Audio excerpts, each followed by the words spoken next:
I'm Alex Garrett, and with me today on Alex Garrett Podcasting is someone that coaches a sport that's really home to me because, growing up at the Henry Viscardi School and Joe Salonica and wheelchair basketball, to see CUNY Athletics, the City University of New York Athletics Department, branch out into adaptive sports like this means the world as a CUNY alum, as a Queens College alum. And the coach of the wheelchair basketball team for CUNY, Team CUNY, Ryan Martin, men's and women's wheelchair basketball, is with me now. Hi, Ryan. Thanks for joining me. Oh, no, thank you for having me. This is a pleasure. So last week I got to call actually the Sunday game against Edinburgh, the men's wheelchair basketball team. But I've seen the women as well, and they're both, fiery squads, and it's exciting to see. So first of all, tell us your story as how you became part of the wheelchair basketball world and became coach for CUNY. Yeah. So the older you get, the longer that journey becomes and the longer that story becomes. So I'll give you the abridged version. So I had the fortune, I started playing wheelchair basketball when I was a teenager. I went on to play in college on a scholarship at Southwest Minnesota State University. And like wheelchair basketball has really been, an awesome vehicle for me in life as far as getting a chance to travel, getting my education and all of those things. And so I ended up going to play professionally in Europe for several years. And so I played in Spain and France. And when I came back to the US, I had already started my nonprofit, which was developing sports programs for youth with disabilities. I kind of got thrusted into the intercollegiate space and did some work with the University of Connecticut and then the University of Michigan. And so when CUNY reached out and Dr. Rosa reached out, it seemed like a really great opportunity just because the unique amount of students with disabilities that CUNY has and the potential at a lot of universities, the critical mass of students with disabilities isn't as profound as it is at CUNY. And so it was really interesting to me to be able to approach a strategic plan. Sure. That allowed us to work with such a dense population already. Well, and by the way, Viscardi alum Destiny Murray started this whole project with CUNY. She's a leader on that women's wheelchair basketball team. So let's start there. Big weekend for them at the CUNY Collegiate Invitational. Tell us about the women's side first. Yeah, so the women's side, Destiny is a huge part. We call Destiny Harlem, right? Destiny brings a certain attitude to the game, but, Destiny is just, as a player, in her first year playing collegiately, is improving leaps and bounds. And all of the women are really making great strides. And I think their team chemistry, it has really been awesome. And as things get a little more challenging and, we're adapting to this ever-changing landscape in New York City, they seem to be right there, really supporting each other. And I've been really happy with the chemistry that they've developed as a group. And I know that this is a CUNY-wide thing. It's not just Queens College. All of the boroughs are pretty much represented with these teams, are they not? Yeah, so we have athletes from 13 of the different CUNY campuses. And so, the idea was to, provide this opportunity to as many different students. And I think, as we build out the strategic plan to include more sports and, impact more boroughs and more campuses, I think it'll be something where you see, students from all of our CUNY schools involved. That would be great. But back to recap the women's weekend from a couple weekends ago. I mean, I saw them in Hostos against the Rolling Liberty, and they played them again that Saturday. Those two games alone, how are you feeling going into, the upcomings against Illinois in that tournament, and then against Edinburgh also in February? Yeah, so I'm happy. I think we've made a lot of strides. We're further along than where I thought we would be at this point in the season, but I also think there's some room for growth. I think we need obviously some more depth on the roster. We've had some different injuries, and different things like that that have kind of impacted kind of our trajectory as a group. But I think we have a really tight knit group where everybody's kind of bought into their roles. And in my experience playing, I think the teams where everybody buys into their roles are better than the teams that are just uberly talented, right? And everybody's kind of wants to be the main player and all of those things like that. So I think I'd like to see us be able to kind of diversify how we approach things from an offensive end. We rely a lot on Sierra and Crystal to do a lot of the heavy lifting. And so I'd like to see if we can kind of develop a little more variety in our offensive attack. Sure. But like I said, we're getting there. And I mean, I don't know if you consider them tune-ups because Rolling Liberty are really good. So what was your reaction to how they played them both times? I thought it was really good. I mean, I thought we adapted. I thought when the Liberty were really aggressive and physical, we were able to take care of that. I thought when they tried to get up and, kind of press Sierra and try to keep Sierra out, I thought Destiny did a really great job of running some cross picks and freeing up Sierra in the open court. And I was really happy to see, I think Kat has really improved and Jesse is kind of figuring it out each and every time they go out there. They're getting just that much better. And so it's fun to watch from like where we started to like where we are now, just the overall, incremental growth. All right, let's go to the men's side, because I mean, the men's team seems to be defined by Chris St. Remy right now, but when you look at it from the outside, but how much of a team effort is this? I mean, you've got guys on the boards getting the rebounds for for the team. I mean, tell us about the overall, along with St. Remy. I mean, it's a team effort there, not just him, right? Yeah, I mean, Chris is an exceptional player, like a world-class offensive player, right? And our team is really heavily relying on him to score the ball, but we've got people setting him up, whether it's Errol and Roger getting him the ball in the post, and we've got guys that are taking on a larger defensive burden, so Chris can focus more on the offensive side. So it's definitely a team game. But, this past weekend, he really had it going from an offensive standpoint. And one of the things that makes Chris a really special offensive player is he's got the ability to score at all three levels. He can shoot from the perimeter, mid-range. And you saw him do a considerable amount of work in the post where he just got inside. And when Chris is playing at his best, he's doing a little bit of everything. Well, I got to say, Roger, on the boards, the defensive boards were just one after the other. You guys had the rebounds one after the other, it felt like. Yeah. And I mean, I thought this was the first time that our CUNY men's team has played against another, collegiate program in Edinburgh University. And Edinburgh is a well-coached team with, Coach Jim Glatch, a former USA coach and the director of high performance for the NWBA. So they're a well-coached team, a very young team. And I thought we were able to take advantage on just overall execution and finding different things. And I mean, we wrote the hot hand, but I would have to say that we had a lot of guys working for Chris, whether it was Dennis and Malkeet to get them into, to get Chris into the spot. So as much as when I looked at the box score, Chris, I think he had 41 on the game on Sunday that you were there. There was a lot of other people doing things, on the floor to allow Chris to shine from an offensive standpoint. But it's no surprise, I think, that when we play other collegiate teams like Alabama, Missouri, and Texas, they're going to try to take Chris away, and we're going to need other guys to make some shots, most notably probably Abdul. I think Abdul's got a skill set where he can really hurt you in a lot of ways. He's just a super talented player. And if we did combine testing of speed, agility, all of those sort of things, he would test off the charts for our program. He's just a really great athlete. And so, the challenge that we have is trying to get some of those guys up to what's going to be expected of them against better teams. I've got to talk about the fouling, because I think in regular basketball, people honestly get tired of why are they fouling with 5 seconds left and whatever. But with wheelchair basketball and all the crashing, you'd think it would be more often. Yet you guys are so disciplined.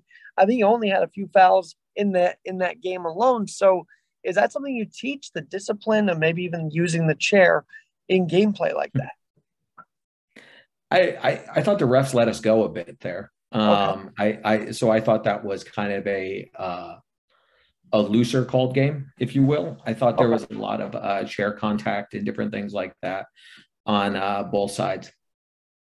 So I think, we try to teach how to be really physical on the chair, Sure. And that's one of the areas where I think defensively we give up a lot of space, but, where I'd like us to take away some of that space, because against more talented teams and more talented players, space is a problem. So I think that's one of the focuses we've had since our games with Edinburgh, is to really just try to, fine tune that defensive effort. And, if you get beat, you get beat, but to not give so much space on the offensive end. Well, I gotta say, I remember calling a few and ones for you guys. So how do you get that aggressiveness and draw the foul? I mean, is there a technique to this, or are they just going hard to the paint every time down? I mean, our guys go pretty hard at it. So I think it was, and I think there was a lot of energy in the gym just from them being our first collegiate games. This has been, Sure. A program that was delayed for a couple of years based on, the COVID protocols and all of that sort of stuff. So I think they were really eager, to play another collegiate program and to kind of see where they're at. Well, I got to ask you, because, when in Hostos in December, you played the Rolling Knicks and Steve Serio, the Paralympic captain. I mean, it was a big night. Obviously, it was a tough night for you guys, but did you expect, are you happy the way they rebounded? I guess my first question. Secondly, were you happy with that performance? Because, it was a delayed start to begin with. So anytime you got on the floor in the last few months, I'm sure it's been, a work in progress no matter what. Yeah, I think if you look at the season from a holistic standpoint, you just want to get better each time out, right? And we knew that playing the Knicks when you're playing against Pat and Steve is going to be a really tough game with those two guys. And I think it showed all our team like where we need to be, right? A lot of times when you beat a team that might not be as talented as you're going to get complacent. And we played a couple of games before the Knicks where whether we played well or not, we're going to pull off the win. And so it was nice to get them reminded of like, hey, no, this is what the sport's supposed to look like. This is the speed level that it's supposed to be. And, you take small teachable moments from a game where you win like that, or you lose like that, like, hey, there's not one thing you could do to adjust to a 40-point loss. But there are some incremental things that you can say, hey, this is an opportunity for growth for us as a team. I got to ask you, because I know when they first started this in December, I mean, people were filing into, Queens College. So what was that like, the first exhibition, to see fans come out? I know his family and whatnot, but to see that support, what was that like? Yeah, our athletes our student athletes were super eager to have fans. I think everybody wants to play in front of their family and friends and stuff like that. And, I think at first we were really just happy to be back on the court playing games. And I think, us this weekend, we were able to have some, people's family come. I mean, even like, Queens limited different things, and understandably so, with, kind of the social climate we have with COVID and on the campuses now. But I think they're really proud of the program, both the men's and women's side, and proud of the work they've put in and the strides they've made. So I think, I can understand why they want people to come support them. And, the university as a whole has been really great, whether it's the students with disabilities, or whether it's faculty, or whether it's the other athletes in some of the, the able-bodied sports realms have been really supportive of it. So, it'll be nice when we can get back into trying to fill the gym for a Saturday or Sunday game. But like that was a nice step in that direction. All right. So CUNY is a big, collegiate system that's adapted to, wheelchair basketball, but you're seeing it across the country. I mean, you're going to Illinois. So what's it mean to see D1 programs even start picking this up now? Well, I think you've seen, I think you've seen a handful of, blue blood programs like your Illinois, your Texases, that your Wisconsin Whitewaters, your Southwest, that have been around for years. And then I think you're starting to see some emergence of new programs. Okay. Whether it's, down in the SEC part of the country, Missouri, Alabama. Auburn, Alabama. I think the best way to explain it to somebody who doesn't have a lens on adaptive sports would be to suggest that like it more operates like women's sports did pre-Title IX, where some universities had it, some colleges had it, but there wasn't a formatted way. It wasn't as, funding wasn't guaranteed and all of that. So I think you see adaptive sports really kind of in that mold right now, like a pre-Title IX, and really trying to find their footing on individual campuses. But you don't see any like macro level involvement from like the NCAA, and you don't see a lot of campuses that, truly embrace it. It's not a, in the world of college athletics, there's two worlds. Like there's the revenue creating sports and the non-revenue creating sports, and I think that's part of the challenge, right? To convince a university that this is beyond an inclusive effort. I always say, I don't know which rapper said it, but if it makes dollars, it makes sense. I mean, higher ed is that way. Like, if you can find a business model that shows a university that, hey, this is a revenue generating opportunity, or even like a revenue neutral opportunity, I think you have a better level of success. I wonder about the inclusivity, because I feel like, these student athletes, they don't see it as like an inspirational thing. They want to win. But to the outside world, people with disabilities doing things is inspirational, yet you guys are just smashing that stigma by winning and going hard. So maybe, I don't know, I think people need to come out and see this and say that, this is more than just inspirational. This is for real. You know what I mean? That type of thing. Yeah, I think there's a lot of folks. I mean, like sports is all inspirational, right? Whatever the sport is, right? There's a component of like, wow, I can't do a 360 slam dunk, right? Or I can't throw the javelin that far, or whatever the sport is, right? So a little bit of it is, but I think the issue that we get into in the adaptive world space is kind of like that inspo porn, like where it's like, oh my God, it's motivational because like, oh, you threw up a shot and it hit the bottom of the net. Where like me from a competitive mindset is like, you airballed the shot. Like, exactly. Let's react accordingly. And I think once people can frame it in the way that they frame sports in general, I think it's better off, because I also think, like sports is a great catalyst for societal change, like when you look at, Jackie Robinson breaking the color barrier, and a lot of different like social climate changes that were impacted by sports.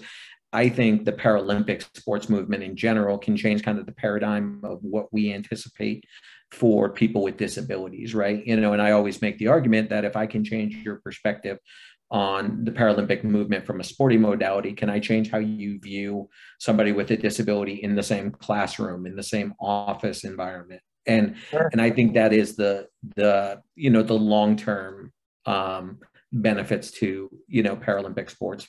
Well, you talking about revenue for just a second, and I noticed there were some live reads being done at the gym the other day. So how are you able to get people companies invested in this adaptive sport at such a it's almost like the birth of it for CUNY, because you haven't had a lot of games. So how are you able to bring in people to invest early on and support the program? I think there's a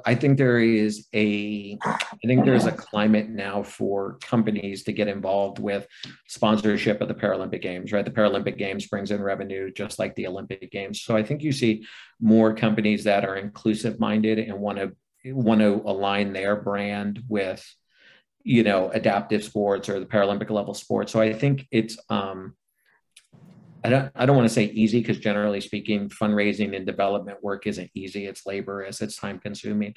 But I think you'll see that more companies, especially as we get ready to host the 28 Olympics in the US, you see companies such as like Nike and Citibank and all those type of companies, really investing in that. And so I think that's a good thing. But I mean, development is just like, in fundraising, it's just work. Like there is no way around it. It's networking, it's grassroots networking. it's all of those things that you would imagine it to be. And it's your support from the commissioner. I mean, Zach is amazing, right? And so he's been part of this. Matthew, the SID, has been part of me. It's like a hands-on effort here. I could feel.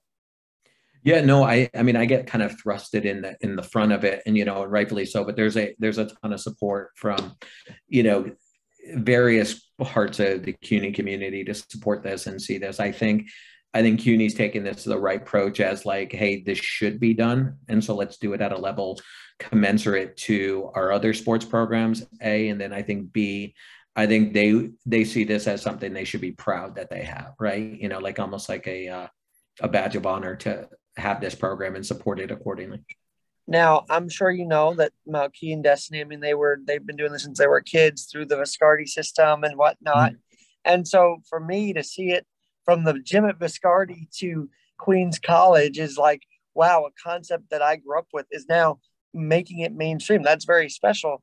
But I think the NWBA, which you just mentioned, is also working to make that mainstream. So you're 4-0 in the NWBA. I want to know, you there, right?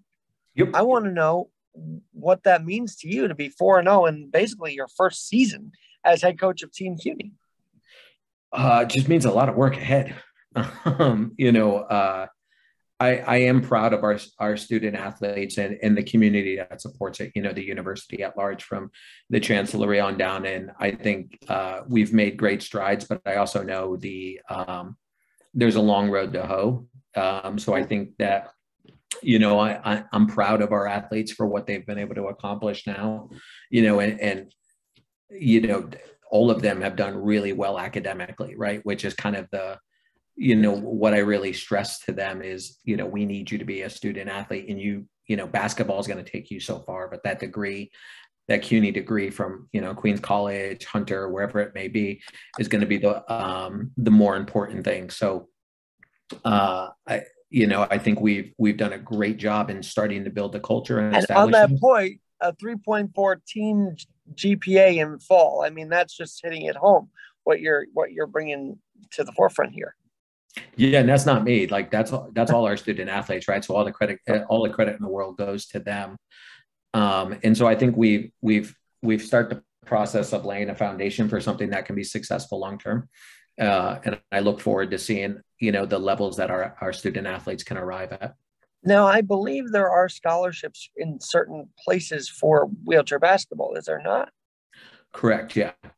So, I mean, obviously we're going to hopefully get there with CUNY, but do you think the NWBA is going to help you guys get to that point? No, I mean, the NWBA is kind of a governing body. And so it wouldn't be their role to facilitate something like that. I think the NWBA is, I'm the vice president of the board of directors, right? So I think the NWBA loves the idea of growth, especially in the collegiate division and more specifically the collegiate women's side.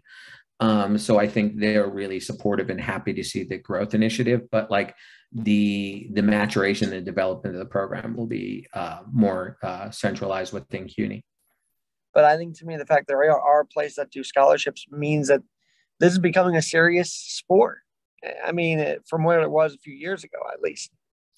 Yeah, no, I would like to see more growth. I don't understand why more universities can't support an initiative like this. But when people ask me like how we got things started at CUNY, I mean, I think you need to approach universities with a business justification as to why these programs are important, not necessarily the inclusive nature, right? Just because, in this time with revenue crunches and drop in enrollment, you need to show, the value that this program has to the overall mission of the university.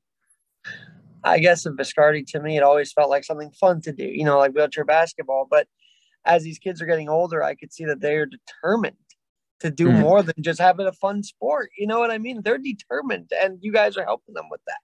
Sure. Yeah, no, absolutely. And we're glad that there's such a great feeder system from the Viscardi school, and Dr. Rosa is obviously over there. Yep. Now, Dr. Rosa, a dear friend of mine. And so we wish him the best. And I've told him if he finds any hoopers to send them my way.